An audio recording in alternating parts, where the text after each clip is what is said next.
Hi, welcome to Edward Box Guitar Tuition. You've seen the cap, it can mean only one thing. It's Judas Priest review time again. So today, May 17th, 1988, Judas Priest released Ram It Down. So it's 35 years old today. Quite controversial, this album, in some respects in the Priest catalogue, as it's seen as kind of continuing some of the sound aspects of the Turbo album. I think it's a perception, it got really badly received at the time, but I remember getting 4.25 stars in Kerrang! Tommy Vance on the Friday Rock Show was very enthused about it. And I think the reason for that is because it had it was perceived as being a bit heavier. And certainly the opening tracks, it was like Priest were trying to get back to metal more. It's got 10 tracks, it's 49 minutes and 33 seconds long, so it's quite a long album. Priest's longest to that point. Was it a success? Well, it made number 31 in the US and went gold, and UK made number 24. I actually saw them on the tour with Bonfire supporting. If you remember them, it was supposed to be Cinderella. No, it wasn't. It was Cinderella did other dates, but Bonfire did the date I went to, which was in Manchester. So this is the last album they did with Tom Allen as producer. I think first thing to sort of say is it was an album too far. I think Tom Allen should have stopped after the Turbo album. I think they'd had a really good run. For its faults with certain aspects of Turbo, I think it's a really good sounding record. I think what they attempted to do. There's some issues with this one, which I'll come to. A few other aspects about this. There was some of the tracks on this album were leftover tracks from the Twin Turbos idea. So when Priest did the Turbo album, they were going to do a double album, Twin Turbos. One album was going to be kind of heavier, more metal. One album was going to be more pop metal. The record company wouldn't let them do it. So the tracks Ram It Down, Hard as Iron, Sharp as Steel, Monster of Rock, and Love You to Death. Sorry, they were kind of holdovers from that. There's a track called All Fired Up as well, which I don't know if that was ever included for the Twin Turbos. There's also Thunder Road was supposed to be on this. Now I've got that on the point of entry as an extra track. It's pretty cool. But that got dropped for their cover of Johnny B. Good. We'll come to that. There's also Fire Burns Below, which is another track which is on the Stay in Class extra tracks on that album. Sorry for my pause there. And they also worked with Stockache and Waterman at the time on 3 tracks: Run Around, I Will Return, and then there's the cover by the Stylistics, which you can hear on like You To Me Are Everything. So it's a funny area of time for Priest. They're caught in this thing where they're trying to still do that more commercial thing, the Turbo thing, as it were, but also trying to get back to metal. My feeling is with this album is maybe it would have been good if they just didn't do it. Not that I don't like a lot of it. Actually, I kind of like it more than you might think. But they finished, they did the live album in 87. They'd obviously toured probably, into the summer of 87, I'm guessing. They could have taken the rest of the year off and into 88. And then just taken the time writing, and then they had the court case, and then they'd come back with Painkiller. And I just think, bands were churning out albums every year, every 2 years at this point, and Priest did a lot of albums. And if that had happened, there might have been obviously there's a great perception for Painkiller, it might have sold even more. And I think Rob Halford may have done some solo stuff in that time, and he would have got that out of his system, and he would have stayed. I know they were getting on each other's nerves in the Painkiller too. If they had that extra time off, it would have been different. Who knows? But anyway, the album opens with Ram It Down. This is a great track. It's 4 minutes 48. It's free wheel burning tempo. It's not the standard of free wheel burning, but it's a really cool track. What I noticed listening to down the album is the guitars are quite middly. I think these Rockmans on this, and certainly the masterings are quite middly on this album, I think. So that's something that's, kind of a bit harsh from the time. But this is a great track. Halford's voice is in fine form. It's got a superb solo, KK and Glenn trade off, and the match each other blow for blow, then go into this fantastic harmony, and then Glenn finishes. But I think the thing you notice with this is either all of the album or most of the album is drum machine, and I think that's a real oversight. I think on the Turbo album, there's either drum machine or all drum machine, but the drum machine sound works on that better. It works for that album with what they're trying to go for. I think people have realised since, in recent times, in actual fact, Defends of the Face, again, some of it, if not all, is drum machine. I think they've got that wrong. you know, if you think, look at what other bands are doing this time, Iron Maiden, Metallica, Black Sabbath, you could go through any bands and they're not using drum machines. And I think for a heavy metal band to do that was, it's kind of, I've got to say, I think it was a bit of laziness on Priest's part. Let's just write with a drum machine. So one of the problems with this is all the drums are kind of really metronomically precise. There's not much feel. And all the sort of fills are kind of, sometimes it's lacking fills and sort of variety. It hasn't got any dynamics as well. It's quite intense. But in that respect, it is a lot heavier than you might realise. It's pretty, even the kind of pop metal tracks are heavy. It's got a kind of metronomic precision with the drums, which are very big. The guitars are kind of in your face. Halford's roaring like a banshee. And then you've got like some ripping guitar solos. So when I was listening to it today, it was quite interesting to kind of think of it in that way. So Ram It Down's a great track. Then it goes to the next track, Heavy Metal. This has got an intro solo by Glenn. The lyrics are daft as a brush on this, but it is a really good track. It's really heavy. Again, the sort of pumping, clicky bass with the metronomic drums does work well. It's got a really cool bridge on it. And I love the way the bridge goes for a secondary lift before the key change for the final chorus. Really good. Shame KK doesn't get a solo on this. Glenn's an intro solo and a middle solo. I think they could have traded off and given KK the middle. And that, although there's more of KK on this album, that was an ongoing problem for the band. Well, it would be for KK. Then you've got Love Zone. Now this would be a track people would criticise and go, that's a load of shit. Love Zone is kind of cop rock. But I quite like the track. It's kind of got a bluesy sort of riff. Again, it's quite powerful and heavy. It's got a catchy chorus with some cool whoa-wows, nice lead break.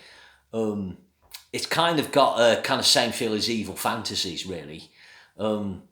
So although, it's a kind of lesser track, I do quite like it. It's still 6 out of 10. And it's the same for the next track, Come and Get It. The lyrics could be written on a fag packet.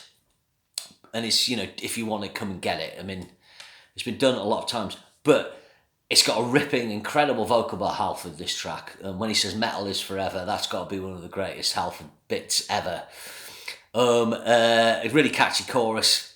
I can't help but enjoy the track. And then side one of the original vinyl finishes with, I think, a really underrated Priest track. I think if any of you have watched my 3-parter on all the Judas Priest albums, I've told people that this is my wife's favourite Judas Priest track, and it's Hard as Iron, Sharp as Steel.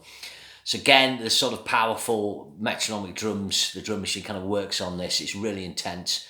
Ripping guitar solo. Just the chorus is in a major key, so it's really uplifting.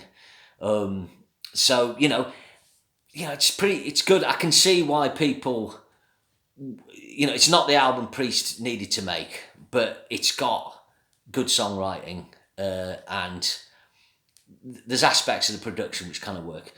So side 2 opens with Blood Red Skies. This is 7 minutes 50. I think this is one of the best tracks of the band. This is one of the all-time sort of Priest deep cuts. Again, because of the subject matter of the lyrics, future sort of Terminator type stuff, the metronomic Brad Friedel drum machine kind of works. Really cool orchestrations on this, good use of keyboards by Glenn, good solo on KK, nice to see him get that break in there. Halford's vocal on the intro is superb, and it's actually a really well produced, really well conceived track with cool lyrics. These are the best lyrics I think Rob had written since sort of Defenders and Screaming. It's a good sci-fi metal lyric and it evokes good imagery, and I really like it. It's really, really cool track. And it's, if you've not heard it, check it out. Then the next track, I think, is a really good track. I think the title lets it down. It's I'm a Rocker. AC/DC have used that, and Thin Lizzy. But it's a really well crafted. It's heavy, but it's catchy. Nice solo by Glenn. Really catchy chorus with a great vocal by Rob. Really like the breakdown after the solo. I'm a rocker, something in my blood. It's great. So in actual fact, your first 7 tracks on this, you've got a corker, pretty cool track, 2 kind of good kind of cock rock metal, hair metal tracks, a corker, and a corker, but the song title could be better. And then, you've got these kind of middly rockman guitars and this, drum machine. I don't know why, what happened with Dave Holland, why they decided not to start using Dave Holland. Obviously, he left after this. And then there was the thing with a drummer called Jonathan Vallen from Legs Diamond on the Turbo Tour that had him hidden behind the stage putting extra drum triggers in. I don't know, because Dave Holland's got a good groove, he's simple, and he's got a good what's the word I'm looking for? He gets a good sound, those drum sounds on British Steel, Point of Entry, and Scream for Vengeance are really good. But anyway, I don't know. So track 8 is where the album goes wrong. But I will confess, I do like the cover of Johnny Be Good. Judas Priest are brilliant at cover versions. Diamonds and Rust, Green Man Alishi.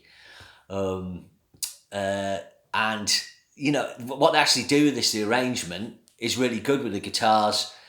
You know, the way they make the chorus into a kind of hair metal chorus. It's 4 minutes 39, it's cool lead breaks on it. The problem is with the track, they shouldn't have done it. You know, they missed out on the Top Gun soundtrack with Reckless, which would have just been superb track, and it would have fitted brilliantly with, you know, Tom Cruise riding his motorbike at night or flying his plane. But that didn't happen. Then they got off with this dog of a teen film with I think it's Anthony Michael Hall in it, Johnny B. Good. I think Irma Thurman's in it actually. Never seen it. I had the single of this. And obviously they wanted to get, you know, success. So bands are chasing that hit there because if a band gets a hit single, it will multiply their album sales. Def Leppard had done it, Quiet Riot had done it, Rat had done it, Van Halen did it.